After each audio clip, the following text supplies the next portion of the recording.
نبی کریم صلی اللہ تعالیٰ علیہ وسلم کے کچھ صحابہ نے اس بات کو محسوس فرمایا کہ نبی کریم علیہ الصلاۃ والسلام کے اخراجات بہت زیادہ ہیں، کثیر تعداد میں مہمانوں کا آنا جانا رہتا ہے، بہت سارے لوگوں کی مہمان نوازی اللہ کے محبوب کے ذمہ کرم پر ہے، اور اس کے برعکس صورتحال یہ ہے کہ سرکار کے بظاہر جو آمدن کے ذرائع ہیں وہ بہت کم ہیں۔ اس بات کو محسوس کر کے صحابہ کرام علیہم رضوان نے از خود ایک پروگرام ترتیب دیا کہ ہم ہر مہینے کچھ نذرانہ جمع کریں گے اور نبی کریم علیہ السلام کی بارگاہ میں پیش کریں گے، اور عرض گزار ہوں گے کہ یا رسول اللہ صلی اللہ علیہ وسلم، آپ نے جو ہم پر احسانات کیے ہیں ان کا بدلہ تو نہیں چکا سکتے، پر چلو یہ تھوڑی سی خدمت ہے اگر ہماری قبول ہو جائے۔ صحابہ نے جب وہ نذرانہ جمع کیا تو اب ماحول یہ بنا کہ جمع تو کر لیا ہے تو اتنی جرت کون کرے گا کہ سرکار کی بارگاہ میں جا کے عرض کرے۔ طے یہ پایا کہ حضور علیہ السلام کے چچا محترم حضرت عباس رضی اللہ تعالیٰ عنہ سے یہ گزارش کی جائے کہ وہ عرض کریں کہ یا رسول اللہ صلی اللہ علیہ وسلم، ہم سے یہ نذرانہ قبول کر لیا جائے، تاکہ آپ کے جو روزمرہ کے معاملات ہیں، جو گھر کے اخراجات ہیں، وہ اس کے ذریعے سے کچھ نہ کچھ ہماری خدمت اس میں شامل ہو جائے۔ حبیب لبیب سید عالم صلی اللہ علیہ وسلم کی عالی مرتبت خدمت میں حضرت عباس نے جب وہ نذرانہ پیش کیا اور صحابہ کرام علیہم رضوان کی اس خواہش کا اظہار کیا اور بڑے درد مندانہ انداز میں عرض کیا کہ یا رسول اللہ، آپ کا وہ کاشانہ نور ہے کہ جو بھی آتا ہے وہ جھولی بھر کے ہی جاتا ہے، ہر ایک کو ملتا ہے، لیکن یا رسول اللہ ظاہراً کوئی ذرائع ہمیں نظر نہیں آتے، دل کرتا ہے کہ ہم خالصتاً آپ کی کچھ خدمت کر سکیں۔ تو حضور کچھ جواب دینے ہی والے تھے کہ اللہ تعالیٰ نے قرآن مجید نازل فرما دیا۔ کہا محبوب کل ان سے فرما دیجئے لا اسألکم علیہ اجرا، گویا طائف میں پتھر کھانے سے لے کر احد میں دانت شہید کرانے تک میں نے تمہارے لیے بڑا کچھ کیا ہے، پر میں تم سے کوئی اجر نہیں مانگتا۔ میں نے تمہارے لیے بڑا کچھ سہا ہے، پر میں تم سے کوئی سوال نہیں کرتا۔ ہاں اگر کچھ کرنا ہے نا تو الا المودۃ فی القربی، میرے جو قریبی ہیں نا ان سے پیار کرتے رہنا، ان سے پیار کرنا۔ یا رسول اللہ وہ کون ہے؟ تو نبی پاک نے فرمایا علی، فاطمہ اور ان دونوں کی اولاد، ان سے پیار کرتے رہنا۔ لا اسألکم علیہ اجرا، میں تم سے کوئی اجر نہیں مانگتا، پر یہ جو میرے قریبی ہیں نا، اصلاں نال جے نیکی کریے اور نسلاں تاک نہیں پول دے، تے بے اصلاں نال نیکی کریے تے پھول کنڈیاں نال تول دے، ان سے پیار کرنا۔ میرے رسول کریم علیہ السلام نے نا اپنی اہل بیت کو ہمارے لیے نمونہ بنا کے چھوڑا ہے۔ ان کی محبت ضروریات دین کا حصہ ہے۔ ایک شخص بالغ ہونے سے لے کر انتقال تک کوئی نماز قضا نہ کرے، ہر سال زکوٰۃ دے اور ہر سال حج کرے، حقوق العباد کا ایک ذرہ بھی ضائع نہ کرے، لیکن مر جائے اہل بیت کے بغض پر، تو وہ جنت میں نہیں جائے گا، وہ جہنم میں جائے گا۔ اس کی کوئی نماز، اس کی کوئی زکوٰۃ، اس کا کوئی حج اللہ کی بارگاہ میں قبول نہیں۔ لیکن کمزوریاں رہ جائیں، کوشش کرتا رہے، کمزوریاں رہ جائیں، پر حسنین کریمین سے پیار کرتا جائے، ان کی ماں سے، ان کے والد سے محبت کرتا جائے، تو میرے محبوب نے فرمایا مم مات علی حب آل محمدن مات شہیدا، جو آل محمد کی محبت میں دنیا سے گیا وہ سادہ نہیں گیا، وہ تو شہادت کی موت مرا ہے، تو شہید ہو کے دنیا سے گیا۔ اہل بیت کا اسوہ نور ان کی محبت ضروریات میں سے ہے۔ رسول کریم علیہ السلام نے فرمایا، جامع ترمذی میں موجود ہے، فرمایا میں جا رہا ہوں پر تمہیں دو بڑی بھاری بڑی وزنی چیزیں دے کے جا رہا ہوں۔ صحیح ستہ کی روایت، دو وزنی چیزیں تمہارے بیچ چھوڑ کے جا رہا ہوں، اگر ان کو تھام کے رہو گے تو کبھی گمراہی تمہارے پاس نہیں آئے گی۔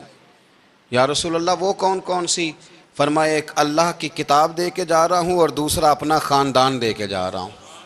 اگر اہل بیت نبوت کو تھامے رہو گے، ہمارے بزرگوں نے لکھا ہے کہ یہ جو حضور نے کتاب اللہ اور پھر اپنی اہل بیت کا تذکرہ فرمایا، تو اس کا مطلب یہ ہے کہ تھیوری دیکھنی ہوئی تو قرآن دیکھنا، اور پریکٹیکل دیکھنا ہوا تو علی اور فاطمہ کو دیکھنا، حسن اور حسین کو دیکھنا، ان کو دیکھنا۔ نبی کریم علیہ الصلوۃ والسلام کے اہل بیت مینارہ نور ہیں، ان کی محبت، ان کا پیار کیوں بھلا؟ اس لیے کہ یہ وہ خوبصورت لوگ ہیں جن کو خود میرے نبی پاک نے تراشا ہے۔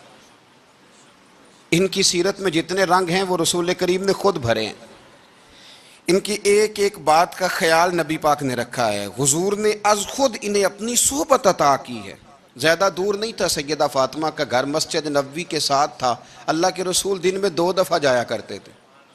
پھر بھی کبھی کبھی فرماتے فاطمہ میرا دل کرتا ہے آج میں رات تیرے گھر میں قیام کروں، تو سیدہ فاطمہ الزہرا فرماتی ہیں کہ آمنہ کے لال اس طرح بھی میرے گھر میں قیام کرتے تھے کہ حضور چارپائی پہ لیٹتے تھے تو ایک کندھے پہ امام حسن کا سر ہوتا تھا اور دوسرے پہ امام حسین کا سر اقدس ہوتا تھا، اور فرماتی ہیں رات کو کبھی حسنین کریمین دودھ مانگتے تو میں اٹھتی دودھ دینے کے لیے، تو حضور فرماتے لیٹ جاؤ آج میرے ساتھ سوئے ہیں تو دودھ بھی میں ہی پلاؤں گا، تو محبوب اٹھتے ان کے لیے دودھ لاتے برتن سے نکال کے۔ حضور نے انہیں وقت دیا اور پھر ان کی چھوٹی چھوٹی چیزوں کا خیال رکھا۔ صحیح بخاری میں موجود ہے، تربیت پر توجہ دی۔ امام حسین تشریف لائے، ابھی عمر مبارک 7 سال کے قریب تھی، مسجد نبوی میں صدقے کی کھجوروں کا ڈھیر لگا ہوا تھا۔ چھوٹا بچہ جو ہوتا ہے نابالغ، اس پر شریعت کے احکامات نہیں آتے۔ صدقے کی کھجوروں کا ڈھیر تھا مسجد نبوی میں۔ یہ تربیت ہے، یہ ٹریننگ ہے جو اللہ کے محبوب نے خود انہیں عطا فرمائی۔ صدقے کی کھجوروں کا ڈھیر تھا، امام حسین حضور کے ساتھ آئے تو امام علی مقام نے ایک کھجور اٹھا کے منہ میں رکھ لی۔ شارحین نے لکھا ہے لگتا یہ ہے کہ کئی دنوں کی بھوک تھی، کیونکہ یہ فاقہ اہل بیت کا بڑا محبوب ہے۔ مجبور نہیں تھے، وہ تو خزانوں کے مالک تھے، پر غریبوں سے محبت کی وجہ سے فاقے کیا کرتے تھے۔ یہ ان کی پسند ہے فاقہ کرنا۔ تو ایک کھجور امام علی مقام نے رکھ لی تو اللہ کے رسول نے گلے میں انگلی ڈال کے نکال دی اور فرمایا حسین یہ صدقہ ہے، یہ میری اہل بیت کے لیے درست نہیں ہے۔ حضور نے خود تربیت کی، اور پھر سیدہ فاطمہ الزہرا نے اپنے بچوں کو تراشا، ان پر محنت کی۔ میں اکثر گزارش کرتا ہوں دوستوں سے، میں کہتا ہوں کربلا کا واقعہ کوئی حادثاتی نہیں ہے، اس کے پیچھے پوری ایک لاجک ہے، اس کے پیچھے پورا ایک فلسفہ ہے۔ ایسے ہی کوئی آدمی 3 دن بھوکا پیاسا رہ سکتا ہے؟ کسی آدمی کو صبح اس نے کھانا کھایا اور شام تک کھانا نہ ملے تو ٹانگیں کانپتی ہیں۔ رمضان المبارک میں عبادت کی نیت سے روزہ رکھنے والے بھی شام کو بڑے پریشان ہو جاتے، اور مسلسل 3 دن کھانا نہ کھایا جائے اور پانی نہ پیا جائے، اور حال یہ ہے کہ وہی آدمی تلوار لے کے میدان میں نکلے اور اس کی حالت یہ ہو کہ لوگ اس کے آگے دوڑنا شروع کر دیں، ہزاروں کی فوجیں تاب نہ لا سکیں۔ علی کا گھر بھی وہ گھر ہے کہ جس گھر کا ہر ایک بچہ جسے دیکھو وہی شیر خدا معلوم ہوتا ہے۔ یہ کوئی آسان ہے؟ اس کے پیچھے پوری ایک اس کے پیچھے فلسفہ ہے۔ امام راضی کی تفسیر کبیر دیکھیے گا، امام راضی کہتے ہیں کہ سیدہ فاطمہ الزہرا رضی اللہ تعالی عنہ کے دونوں شہزادے حسنین کریمین بیمار ہو گئے تو سیدہ نے منت مانگی کہ بچوں کو شفا ہوگی تو 3 روزے رکھوں گی۔ شفا ہو گئی، روزے بھی رکھ لیے، اور جب مولا علی شیر خدا روزہ رکھنے کے لیے بیدار ہوئے، سیدہ فاطمہ الزہرا بیدار ہوئیں تو امام حسن اور حسین بھی اٹھ گئے، 7-8 سال کی عمر۔ اماں جی ہم نے بھی رکھنا ہے۔ صبح کھجور اور دودھ سے روزہ رکھ لیا گیا۔ عین افطاری کے وقت مولا علی کہتے ہیں فاقے چل رہے تھے، کہیں سے میں جوں لایا تھوڑے سے، سیدہ فاطمہ الزہرا نے پیس کر روٹیاں پکائیں۔ وہ وقت جو بڑا مشکل ہوتا ہے افطار کا، کہتے ہیں اس وقت جب کھانے کے لیے بالکل ہاتھ آگے بڑھنے لگے اور امید تھی کہ ابھی سیدنا بلال اللہ اکبر کہیں گے تو روزہ کھلے گا، لیکن ابھی چند ہی منٹ رہتے تھے کہ دروازے پر ایک فقیر نے صدا دی، کہنے لگا سارے مدینے کے دروازے کھٹکھٹا آیا ہوں، قحط ہے، فاقہ ہے، اے رسول اللہ کے خاندان والو میں یتیم ہوں، کسی نے بتایا ہے کہ اور کوئی دروازہ کھلے نہ کھلے سیدہ کا دروازہ تیرے لیے ضرور کھلے گا، کیا یتیم کو روٹی ملے گی؟ تو حضرت مولا علی نے بچوں کی طرف دیکھا ہی تھا کہ امام حسن ساری روٹیاں جا کے دروازے پہ دے آئے، کھجور اور پانی سے افطار ہو گیا۔ صبح پھر کھجور اور دودھ سے روزہ رکھا۔ امام راضی کہتے ہیں عین وہ وقت جب افطار کا ٹائم آیا تو پھر دروازے پہ کسی نے صدا دی، کہا رسول اللہ کے خاندان والوں میں مسکین ہوں، رات سے روٹی کھائی ہے، نہ صبح کھا سکا نہ دوپہر، کسی نے بتایا ہے کہ اس دروازے سے خالی کوئی نہیں جاتا۔ امام حسن نے پھر سارا لنگر اٹھایا اور پھر جا کے دے دیا۔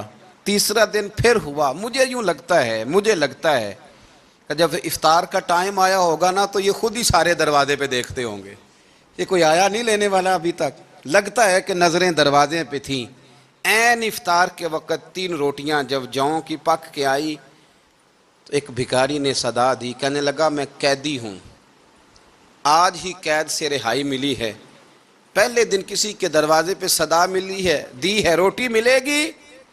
امام حسن وہ کھانا دے کے واپس لوٹے، کھجور اور پانی سے افطار ہوا، اور جیسے ہی مسجد نبوی میں تینوں باپ بیٹا نماز پڑھنے گئے تو مولا علی کہتے مجھے بتانا نہیں پڑا، رسول کریم نے میری طرف دیکھ کے فرمایا علی تیرا، فاطمہ کا، حسن اور حسین کا 3 دن والا عمل خدا کو بھی بڑا پسند آیا ہے اور محمد مصطفیٰ کو بھی بڑا پسند آیا، وہ بڑا پسندیدہ عمل۔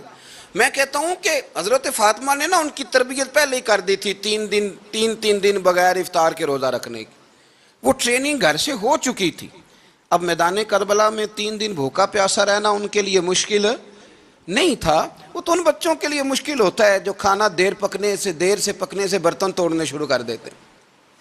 وہ بچے بلیک میل ہوتے ہیں جن کو ایک وقت ان کے پسند کا کھانا نہ ملے تو وہ گھر میں جو ہے وہ ادھم شروع کر دیتے ہیں، جن کی ماں نے عادت ڈالی ہو کہ بیٹا 3 دن بھوکے پیاسا رہنا ہوا تو رہ لینا، لیکن کسی بھی باطل کے ساتھ کمپرومائز نہ کرنا، ان کے لیے اتنا مشکل نہیں تھا۔ تو ان کی تربیت ہوئی، ان کی ٹریننگ ہوئی، پھر اللہ نے ان کی سیرت میں رنگ بھرے، ان کے کردار میں حسن آیا، وقار آیا۔ حضرت امیر معاویہ رضی اللہ تعالیٰ عنہ نے ایک شخص کو بھیجا مدینہ منورہ شام سے، تو اس نے کہا میں نے امام حسین سے ملنا ہے، تعارف کیا ہے؟ جناب امیر معاویہ فرمانے لگے مسجد نبوی میں جانا جس کے گرد لوگ سب سے زیادہ ادب سے بیٹھے ہوں، اور جس کی باتیں سب سے زیادہ میٹھی ہوں، اور جس کی نظریں سب سے زیادہ جھکی ہوں، اور جس کے چہرے پر تمہیں سب سے زیادہ وقار نظر آئے، وہی علی کے بیٹے حسین ہوں گے۔ جو سب سے زیادہ تمہیں وہاں ماحول کے اندر جو شخص نظر آئے، پوچھنے کی ضرورت نہیں پڑے گی۔ وہ شخص کہتا میں مدینے آیا تو میں نے واقعی ایک شخص کو دیکھا، شہد کے گرد مکھیوں کا اتنا ہجوم نہیں ہوتا جتنا امام حسین کے گرد رسول اللہ کے غلاموں کا ہجوم تھا، لیکن نظریں جھکی ہوئی، باتیں میٹھی، لہجہ گداز لفظوں میں رانائی، اور لوگ کئی باتیں پوچھتے تو علی کے صاحبزادے ایک آدھ جملہ بولتے تو لگتا یہ کہ وہ جملہ سیدھا دل میں اترتا چلا جاتا ہے۔ امام علی مقام کے کردار میں نا کچھ باتیں بڑی زیادہ تھیں، بہت زیادہ تھیں، بڑا حسن تھا۔ ایک بات تو یہ تھی امام حسین رضی اللہ تعالیٰ عنہ کا علم و فضل بڑا کمال کا تھا۔ ایک دفعہ صحابہ میں مسئلہ بن گیا کہ بچہ پیدا ہوتا ہے تو اس کا وظیفہ کیسے لگانا ہے۔ امام حسین کا علم و فضل بتا رہا ہوں، علم و فضل، تو بات بڑی پیچیدہ ہو گئی۔ حضرت عبداللہ ابن زبیر کے پاس لوگ آئے، کہنے لگے کہ آپ بڑے صاحب علم و فضل ہیں، آپ نے حضور علیہ الصلوۃ والسلام کے ساتھ وقت گزارا ہے، تو مسئلے کو حل کریں کہ بچہ پیدا ہونے کے بعد حکومت اگر وظیفہ لگائے گی تو کب لگائے گی۔ جب بحث طول پکڑ گئی، مسئلہ حل نہیں ہوتا تھا، تو حضرت عبداللہ ابن زبیر کہنے لگے ہم سے نہیں حل ہوگا، ایک بندہ ہے جس کے سینے میں رسول اللہ صلی اللہ تعالیٰ علیہ وسلم کے نور نبوت کا فیضان ہے، وہ یہ مسئلہ حل کریں گے۔ تو کہا وہ کون سے؟ آپ فرمانے لگے جب ہم سے مسائل حل نہیں ہوتے تو ہم ان کے علم سے فائدہ اٹھاتے ہیں۔ کہا کون ہے؟ کہا جناب امام حسین۔ تو لوگ حضرت امام حسین کے پاس گئے، کہ حضرت یہ ایک مسئلہ الجھ گیا ہے کہ بچہ پیدا ہو تو وظیفہ کب لگانا ہے؟ فرمایا الجھنے والی بات ہی کوئی نہیں، پیدا ہونے کے بعد جب وہ پہلی دفعہ آواز نکالے تو اس کا وظیفہ لگا دو۔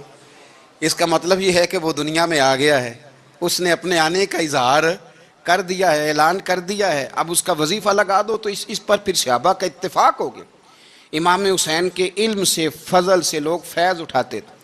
پھر اس کے ساتھ ساتھ امام حسین کا ذوق عبادت بڑا شاندار تھا، بڑا زبردست ذوق۔ علامہ جوزی نے لکھا ہے وکان الحسین رضی اللہ تعالی عنہ فاضلا کثیر الصوم والصلاۃ والحج والصدقۃ وافعال الخیر جمیعا۔ آپ فرماتے ہیں کہ امام حسین زیادہ نمازیں پڑھنے والے تھے، کثرت سے سجدے کرنے والے، کثرت سے روزے رکھنے والے، زیادہ حج کرنے والے، اور امام حسین صدقہ دینے والے اور نیکی کے کاموں میں شدت کرنے والے تھے۔ امام حسین کا جو ذوق عبادت تھا وہ اتنا شاندار تھا کہ آپ فرض نماز کے علاوہ روزانہ 100 رکعت نماز نفل ادا فرمایا کرتے، اور امام حسین فرماتے زندگی میں کبھی ایسا نہیں ہوا کہ 3 دن گزر گئے ہیں اور حسین کا قرآن پاک ختم نہ ہوا ہو۔ 25 حج کیا امام حسین نے مدینہ منورہ سے مکہ مکرمہ پیدل جا کے، 25 حج۔ اب تو نسبت والے لوگوں کو عبادت کی ضرورت نہیں نا، اللہ ماشاءاللہ کہتے ہیں نسبت بڑی ہے۔ بھئی جن کی نسبت اتنی خاص تھی کہ حضور نے فرمایا یہ فاطمہ کے نہیں میرے بیٹے ہیں، ان کا تو حال یہ ہے کہ فرض کے علاوہ 100 نفل، 3 دن سے پہلے ختم قرآن پاک، 25 حج فرمائے، تو کس نسبت کی بات کرتا ہے؟ یہ نسبتیں تو ہیں جو انسان کو عبادت کے قریب کرتی ہیں۔ لوگوں نے معیار ہی بدل دیا ہے۔ حضرت سیدنا امام حسین کی شہادت کے بعد حضرت عبداللہ ابن زبیر رضی اللہ تعالیٰ عنہ نے قاتلان حسین سے خطاب کیا اور فرمانے لگے اللہ کی قسم تم نے اس شخص کو شہید کیا ہے جو راتوں کو لمبے لمبے قیام کرتا تھا، اور تم نے اس شخص کو شہید کیا ہے جس سے میں دن میں جب بھی ملتا تھا تو وہ روزے سے ہوتا تھا۔ تم نے اس شخص کو شہید کیا جو قائم اللیل تھا، صائم الدہر تھا، اس شخص کو تم نے شہید کیا۔ آپ کو پتہ ہے کہ میدان کربلا میں جب 9 محرم کو ابن سعد نے امام حسین سے کہا کہ جنگ کرو اگر یزید کی بیعت نہیں کرنی، تو امام حسین نے فرمایا 1 رات کی مہلت دے دو، 1 رات کی مہلت دے دو۔ حضرت امام زین العابدین کہتے ہیں میں نے اپنے والد گرامی سے عرض کی کہ ابا جی آپ جہاد سے دور جانے والے تو ہیں نہیں، آپ تو جہاد سے پیار کرنے والے، اور یہ بھی پتہ ہے مجھے کہ یہ جنگ اب ہو کے رہے گی، تو 1 رات کی مہلت لینے کا معنی کیا ہے؟ بھئی کل بھی لڑنا ہے اور رات بھی لڑنا ہے، تو ابا جی 1 رات کی مہلت۔ تو سیدنا امام حسین رضی اللہ تعالیٰ عنہ فرمانے لگے بیٹا رات کی مہلت اس لیے لی ہے کہ میں آج رات کھل کے اپنے رب کی عبادت کر لوں، میں استغفار کر لوں، میں لمبے سجدے کروں۔ اور کہا زین العابدین تو جانتا ہے نا کہ مجھے نماز سے، تلاوت سے، دعا سے اور استغفار سے بڑا پیار ہے۔ نماز سے مجھے پیار ہے، دعا سے مجھے پیار ہے، استغفار سے مجھے پیار ہے۔ فرمایا بیٹا میں نے اس لیے نہیں کہ میں چاہتا ہوں 1 رات اور دنیا میں رہوں۔ تو امام زین العابدین فرماتے ہیں امام علی مقام نے سجدے پہلے بھی بڑے کیے، پر 9-10 کی درمیانی رات جو ان کے سجدے تھے وہ میں نے کبھی نہیں دیکھے۔ فرماتے ہیں تیمم کے ساتھ وہ رات کی جو عبادتوں کا رنگ تھا وہ میں نے کبھی نہیں دیکھا۔ امام علی مقام کا عبادت کا ذوق تھا، شوق تھا، لذت تھی۔ آپ یقین کریں ایسے ایسے عجیب بہانے ہم لوگوں کہتے ہیں میرا نماز میں دل نہیں لگتا، تو میں کہتا ہوں تیرا گپ شپ میں کس طرح لگتا ہے، تیرا موبائل پہ کیسے لگتا ہے بھائی؟ یہ تو بھائی ذوق کی بات ہے۔ امام حسین کہتے ہیں مجھے قرآن پاک سے پیار ہے، مجھے تلاوت سے پیار ہے، مجھے دعا سے پیار ہے، مجھے استغفار سے پیار۔ بھائی جس کو جس چیز سے پیار ہوگا دل لگ جائے گا۔ ہم نے کبھی پیار کیا ہی نہیں اس سے، جن چیزوں سے پیار ہے وہاں دل لگ جاتا ہے۔ یہ ایک بہانہ ہے، ورنہ کثرت سے عبادت کرنا، ذوق پیدا کرنا، یہ تو اہل اللہ کا طریقہ ہے۔ والذین یبیتون لربہم سجدا وقیاما، رب کے بندوں کی علامت یہ ہے کہ وہ راتیں سجدے اور قیام میں گزار دیتے ہیں۔ تو امام حسین کی سیرت کا کمال ہے کہ ذوق عبادت رکھتے تھے۔ دوسری بات جو امام علی مقام کی سیرت میں بڑی شاندار ہے وہ یہ ہے کہ سخی بڑے تھے۔ ایک قول سنانا ہے آپ کو امام حسین کا، اور خواہش میری یہ ہے کہ میرے حاضرین اور ناظرین اس قول کو رٹا لگا کے یاد کریں، اس قول کو انشاءاللہ۔ یہ قول جو امام حسین کا ہے نا جی، یہ جس دن مجھے ملا تھا نا تو میں نے بھی رٹا لگا کے یاد کیا تھا، اور میرے پاس جتنی ڈائریاں ہیں شاید میں نے سب میں لکھا ہے۔ امام علی مقام رضی اللہ تعالیٰ عنہ فرماتے تھے اللہ کی رضا کے لیے کسی شخص کی ایک حاجت پوری کر دینا ایک مہینہ مسجد میں اعتکاف کرنے سے زیادہ درجہ رکھتا ہے۔ ایک بندے کی ایک حاجت پوری کر دینا ایک مہینہ پورا مسجد میں اعتکاف کرنے سے زیادہ درجہ رکھتا ہے۔ خدا کے بندے تو ہیں ہزاروں اور بنوں میں پھرتے ہیں مارے مارے، میں اس کا بندہ بنوں گا جس کو خدا کے بندوں سے پیار ہوگا۔ کسی بندے کی ایک حاجت پوری کرنا ایک مہینہ اعتکاف میں بیٹھنے سے زیادہ افضل ہے۔ اسی لیے تو میرے حبیب کریم علیہ السلام نے فرمایا تو رب کے بندوں کی حاجتیں پوری کرنے میں لگ جا، رب تیری حاجتیں پوری فرما دے گا۔ تو امام علی مقام فرماتے تھے ایک حاجت کسی کی پوری کرو۔ حضرت جناب سیدہ زینب بنت ابی رافع کہتی ہیں کہ سیدہ فاطمہ الزہرا ایک دن اپنے دونوں شہزادوں کو لے کے، جب حضور کی طبیعت مبارک بظاہر علیل تھی جس میں حضور کا وصال ہوا، دونوں شہزادے لے کے سیدہ فاطمہ نبی کریم کی بارگاہ میں گئیں، کہنے لگی یا رسول اللہ میرے بچوں کو کچھ دیجئے سیدہ پاک۔ تو حضور اٹھ کے بیٹھ گئے، اس کندھے سے امام حسن کو لگایا اور اس سے امام حسین کو لگایا اور فرمایا فاطمہ یہ جو میرا حسن ہے نا اس کو میں اپنی ہیبت اور سرداری دیتا ہوں، اور فرمایا یہ جو میرا حسین ہے نا حسین کو میں اپنی جرت اور سخاوت دیتا ہوں، میرا حسین جرت مند ہوگا اور سخی ہوگا۔ داتا گانج بخش علی حجویری، امام الاولیاء، سید الاصفیاء، داتا صاحب کشف المعجوب میں فرماتے ہیں ایک دن نا امام حسین کے پاس ایک شخص آیا بڑی دور سے کچھ مانگنے کا، حضور کچھ دیجئے۔ وہ شخص کہتا ہے کہ میرا ظرف یہ تھا کہ 4-5 دینار ملیں گے۔ تو امام حسین فرمانے لگے تھوڑی دیر بیٹھ جا، رزق آ رہا ہے۔ تو امام حسین کو حکومت وقت کی طرف سے نا 5 تھیلیاں ملی جس میں ایک تھیلی میں 500 اشرفیاں تھیں، 5 تھیلیاں آئیں، لیکن اس کو آنے میں نا ذرا دیر ہو گئی۔ وہ 5 تھیلیاں جب آئی نا تو امام حسین اس کی طرف 5 تھیلیاں بڑھا کے نا، ذرا دیکھنا میری طرف غور سے، 5 تھیلیاں بڑھا کے نا تو فرمانے لگے میاں جتنا تجھے انتظار کرایا نا اتنی ہم تیری حاجت پوری نہیں کر سکے۔ تو یہ نہ محسوس کرنا کہ حسین کے دروازے پہ بیٹھا بھی رہا ہوں تو ملا کیا ہے، یہ نہ محسوس کرنا۔ وہ شخص کہتا ہے جب میں نے وہ تھیلیاں کھولی اور پھر میری نظر امام حسین پہ پڑی تو میرے اندر سے آواز آئی اگر حسین ابن علی اتنے سخی ہیں تو محمد عربی کتنے سخی ہوں۔ اگر یہ معیار ان کا ہے، ان کا یہ معیار ہے، اور خود بھیک دیں خود ہی کہیں منگتے کا بھلا ہو، خود کہنے لگے جتنا انتظار کرایا ہے اتنی تیری مدد کر سکے۔ یہ سخاوت کا معیار تھا، یہ طریقہ تھا۔ ایک دفعہ سیدنا امام حسین رضی اللہ تعالیٰ عنہ کے گھر کے اندر نا 5000 دینار آئے، مسجد میں تھے، آپ کو 5000 دینار ملے تو امام زین العابدین کہتے ہیں کہ مسجد سے لے کر گھر آنے تک امام حسین نے 5000 اللہ کے رستے میں خیرات کر دی۔ فرماتے میں نے کہا ابا جی 5 دینار کی گھر میں ضرورت تھی، مالاں والے سخی نہیں ہوندے تے سخیاں کل مال نہیں ہوندا، ایتھے اوتھے دوویں جہانی سخی کنگال نہیں ہوندا۔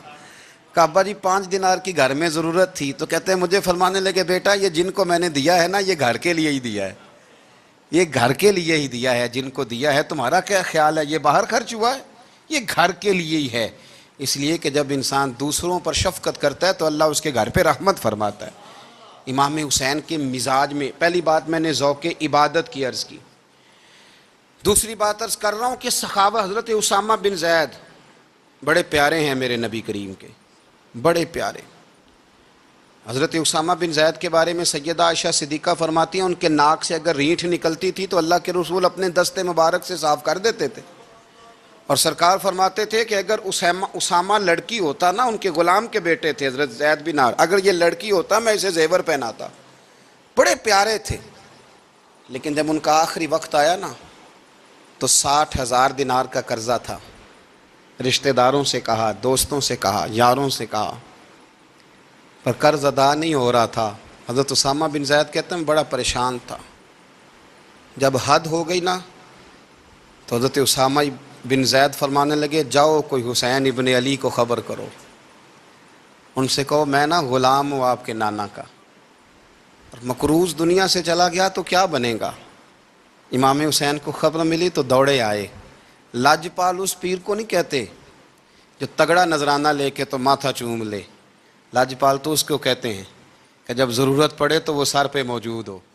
حضرت سیدنا امام حسین تشریف لائے تو جناب اسامہ بن زید رو پڑے، کہنے لگے حضور میں نے نا غلامی کی ہے آپ کے نانا کی، اور اس غلامی پہ ناز ہے، اب 60,000 دینار کا قرضہ لے کے دنیا سے جاؤں گا تو میری قبر پہ بوجھ رہے گا۔ امام حسین خادم کو بھی کہہ سکتے تھے جاؤ گھر پیسے پڑے ہیں لے آؤ، امام حسین خود گئے، چادر اوڑھ کے تو اس کی اوٹ میں بکل میں 60,000 دینار چھپا کے لائے اور جناب اسامہ بن زید کے سامنے رکھ کے کہنے لگے اسامہ یار پیسے رات کو ہی آئے تھے، میں سوچ رہا تھا مجھے تو ضرورت نہیں، اللہ نے کس کا نصیب میرے گھر میں بھیج دیا ہے، مجھے تو حاجت ہی نہیں تھی، اب پتہ چلا پیسے تیرے تھے، اللہ نے حسین کی ڈیوٹی لگائی ہے کہ جا کے دے آ۔ حضرت اسامہ بن زید رو پڑے، فرمانے لگے اللہ آپ کو بہترین صلہ عطا فرمائے، یہ معیار تھا۔ اور پھر تیسری بات یہ کہ دل کے بڑے صاف تھے، دل بدستاور کے حج اکبر است، از ہزاراں کعبہ یک دل بہتر است۔ شیخ سعدی کہتے ہیں کہ درویش کہتے ہیں کہ کسی کا دل رکھ لینا نا، دل راضی کر دینا، کعبے کا 1000 بار حج کرنے سے بہتر ہے۔ دل بدستاور کے حج اکبر است، کسی کا دل راضی کرنا حج اکبر ہے۔ امام بڑا ہی پیار کرتے تھے، گھوڑے پہ جا رہے تھے، کچھ فقیر غریب لوگ بیٹھ کے روٹی کھا رہے تھے، کھا کہاں رہے تھے؟ سڑک کے کنارے۔ تو امام زین العابدین فرماتے ہیں کہ جب امام حسین گزرے تو انہوں نے آواز دی حضور دل کرتا ہے ہمارے ساتھ بیٹھ کے روٹی کھائیں، کائنات کے مالک و مختار کے نواسے اور دنیا کے سب سے بڑے شہزادے گھوڑے سے اترے اور غریبوں کے ساتھ سڑک پہ بیٹھ گئے، روٹی کھانے لگے اور دیر تک کھاتے رہے، اور جب فارغ ہو گئے تو فرمانے لگے کھانے کی ضرورت بھی نہیں تھی، حاجت بھی نہیں تھی، پر تم نے آواز دی تو دل رکھنے کو بیٹھ گیا تھا، اگر اجازت دے تو چلا جاؤں۔ یہ مزاج تھا، یہ طبیعت تھی۔ آپ کے ایک بھائی ہیں چھوٹے، حضرت محمد بن حنفیہ نام ہے، حضرت مولا علی شیر خدا رضی اللہ تعالیٰ عنہ کی دوسری بیوی سے۔ ایک دن حضرت امام حسین ان کے گھر میں بیٹھے تھے تو کسی بات میں نا اختلاف رائے ہو گیا، تو امام علی مقام ناراض ہو گئے، فرمایا آج کے بعد تیرے گھر نہیں آؤں گا، رومال اٹھایا چلے گئے۔ لوگوں نے حضرت محمد بن حنفیہ رضی اللہ تعالیٰ عنہ سے کہا حسین تو ناراض ہو گئے، کبھی نہیں آئیں گے۔ آپ فرمانے لگے بھائی تمہارا ہے کہ میرا؟ جی بھائی تو آپ کے ہیں۔ فرمایا اگر کہو تو چند منٹوں میں حسین واپس آئے؟ جناب ناراضگی ہو گئی ہے۔ فرمایا ناراضگی ہوئی ہے پر میں اس کے دل کی نرمی کو تو جانتا ہوں نا، اس کے مزاج کے اندر جو محبت ہے اس سے تو ابھی آئے۔ کہ جناب وہ کیسے؟ فرمانے لگے دیکھنا ذرا۔ تو امام حسین نے خط لکھا، حضرت محمد بن حنفیہ نے رکا لکھا، کہنے لگے حسین میرے باپ کا نام بھی علی ہے اور آپ کے باپ کا نام بھی علی ہے، پر ایک فضیلت ایسی ہے جس میں آپ کا مقابلہ نہیں کر سکتا، وہ یہ ہے کہ آپ سیدہ فاطمہ الزہرا کے لال ہیں، آپ محمد مصطفیٰ علیہ السلام کے نواسے ہیں۔ کہنے لگے بھائی جان آپ نے نانا جان کی وہ حدیث تو سنی ہوگی کہ دو لوگ ناراض ہو جائیں تو جو صلح پہلے کرے جنت میں پہلے جائے گا۔ فرمانے لگے دل میرا کر رہا تھا کہ پہلے صلح کر لوں، لیکن پھر بڑے بھائی کو پشت کروں گا جنت میں جاتے ہوئے، یہ بھی تو بے ادبی ہے نا۔ اب خط میں نے لکھ دیا ہے، آپ کا جو ارادہ ہو۔ امام حسین نے خط پڑھا تو آنکھوں میں آنسو آ گئے، پھر سے رومال اٹھایا، بچے پوچھنے لگے کہاں جا رہے ہیں؟ کہا بھائی کے گھر جا رہا ہوں۔ کہا آپ تو ناراض تھے؟ فرمایا تھا ناراض پر ہے تو میرا بھائی نا، ہو گئی بات ختم۔ بڑی دل میں نرمی، طبیعت میں سوز، لہجے میں گداز، لیکن اس کے ساتھ ساتھ امام حسین رضی اللہ تعالیٰ عنہ کا جذبہ جہاد، امام حسین کی استقامت۔ آج لوگ ادھر ہوتے ہیں جس طرف ہوا کا رخ ہوتا ہے، آج لوگوں کی سوچوں کا زاویہ یہ ہے کہ جدھر رش زیادہ ہوگا ہم بھی ادھر جائیں گے، ہم یہ نہیں دیکھتے حق کس طرف ہے، ہم یہ دیکھتے ہیں رش کس طرف ہے۔ امام حسین رضی اللہ تعالیٰ عنہ نے رش نہیں دیکھا، حق دیکھا۔ امام حسین رضی اللہ تعالیٰ عنہ استقامت کے وہ پہاڑ ہیں، معمولی آدمی نہیں تھے۔ فرزق شاعر کہتا ہے کہ میں نے امام حسین سے کہا تھا، میں نے کہا لوگوں کی تلواریں یزید کے ساتھ ہیں پر دل آپ کے ساتھ ہیں، دل آپ کے ساتھ ہیں۔ امام حسین رضی اللہ تعالیٰ عنہ نے زمانے کے حالات نہیں دیکھے، حق اور سچ دیکھا۔ جتنی چیزیں انسان کو کمزور کر سکتی ہیں وہ ساری امام حسین پہ طاری کی گئیں، جتنی چیزیں۔ وطن چھوڑنا کتنا کو مشکل ہوتا ہے، شالا پردیسی کوئی بھی نہ تھی وے تے ککھ جنہ تو پارے۔ حضرت سلطان باؤ فرماتے ہیں بچو، پردیسی ہونا کوئی آسان ہے؟ جس آدمی کا کسی چھوٹے سے گاؤں میں بھی مکان ہو، چھوڑنا پڑ جائے تو روٹا ہے۔ تو مجھے بتاؤ جس نے اپنا سارا بچپن مدینے میں گزارا ہو، آج جو ایک ہفتہ مدینے رہ کے آتے ہیں ان سے واپس نکلنا مشکل ہوتا ہے۔ لیکن امام حسین حق کا رستہ تھا، وطن کی قربانی دی، اور معمولی وطن نہیں، مدینے جیسا وطن۔ اور جب کھڑے تھے نا امام حسین رضی اللہ تعالیٰ عنہ رجب میں نکل رہے تھے مدینے سے، تو کوئی شاعر کہتا ہے دور کھڑے ہو کے انہوں نے گویا کہا تھا، آقا تیرے کرم کے خزینے کی خیر ہو، میں جا رہا ہوں تیرے مدینے کی خیر ہو۔ امام حسین نے وطن چھوڑا، کوئی لغزش نہیں پیروں میں، کوئی نہیں۔ شہزادوں والی زندگی تھی، مسجد نبوی کے امام تھے، نبی کریم علیہ السلام کے روضہ اطہر پر تشریف رکھتے تھے، زمانہ حیا کرتا تھا، شان و شوکت تھی، پر حق کے لیے چھوڑا، نکل کر خانقاہوں سے ادا کر رسم شبیری۔ اور پھر بڑا مشکل ہوتا ہے، جس شخص کے ساتھ بچے اور عورتیں ہوں وہ تو یہ کہہ کے لڑائی سے جان چھڑاتا ہے کہ میرے ساتھ فیملی ہے، نہ ہوتی تو تجھے بتاتا۔ پر امام حسین کو اولاد بھی کمزور نہیں کر سکی، عورتوں کا ساتھ ہونا کمزور نہیں کر سکا۔ پھر امام علی بھوک کتنا مشکل کام ہے۔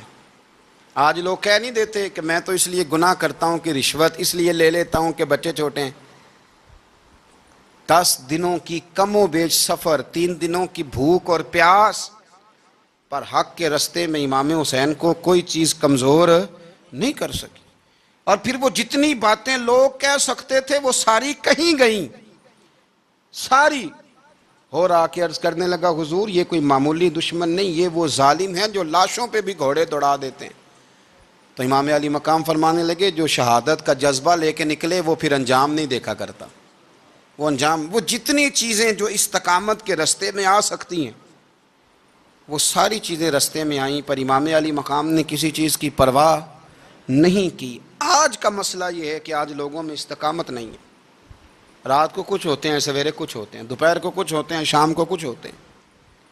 ہمارا کل انداز تکلم کچھ اور ہوتا ہے، صبح کچھ اور ہوتا ہے۔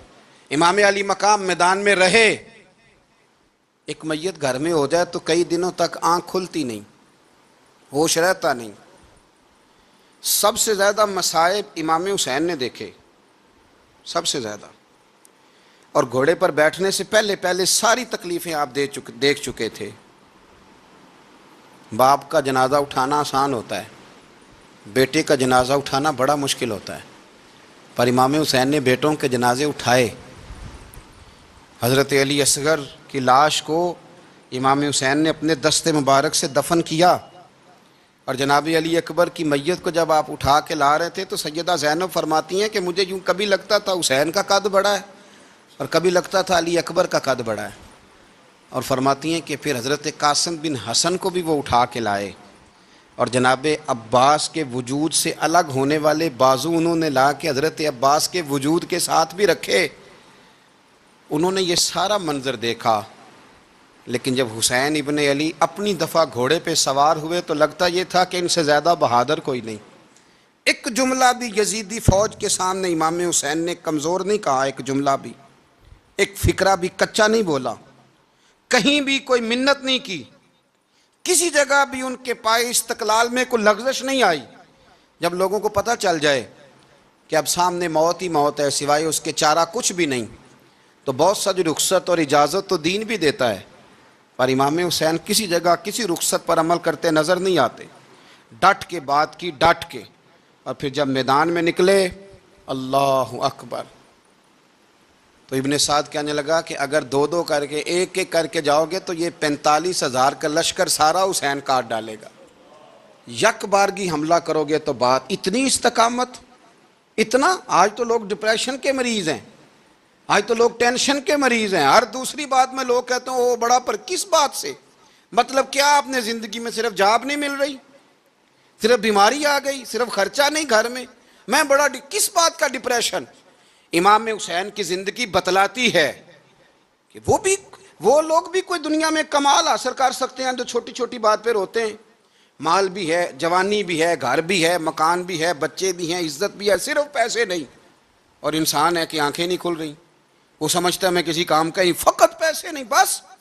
او خدا کے بندو، امام علی مقام نے فرمایا سارا کچھ لٹا کے بھی جو میدان میں کھڑا رہے اسے حسین ابن علی کہا جاتا ہے، اسے حسین ابن علی کہا جاتا ہے.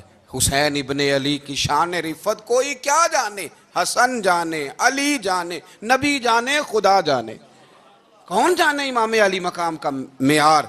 تو امام حسین رضی اللہ تعالیٰ عنہ کی زندگی ہمیں بتاتی ہے کہ ذوق والی عبادت کرو. امام حسین کی زندگی ہمیں بتاتی ہے کہ جب تم سخاوت کرو تو پھر اپنی حیثیت سے بڑھ کر کرو. اور امام حسین کی زندگی ہمیں بتاتی ہے کہ دل میں کسی کے لیے کوئی بات نہ رکھو، صلح کرنے میں پہل کرو، محبتیں کرنے میں آگے بڑھو. اور امام حسین کی زندگی ہمیں بتلاتی ہے کہ جب دنیا میں تم نے کچھ کرنا ہے تو پھر ڈٹنا بھی سیکھو، پھر کھڑے ہونا بھی سیکھو. یہ نہ دیکھو کہ حالات، امام حسین نے ایک دن بھی حکومت نہیں کی، یزید نے 4.5 سال کی، لیکن قیامت تک دلوں پہ حکومت امام حسین کی رہے گی، امام حسین کی رہے گی، اس لیے کہ ان میں استقامت تھی. امام حسین کے ساتھ اس وقت 72 لوگ تھے، لیکن آج کائنات کا ذرہ ذرہ امام حسین کے ساتھ ہے. اس کا مطلب ہے وقت لگتا ہے، نظریہ غالب آ ہی جایا کرتا ہے. تو استقامت والی زندگی گزاریں.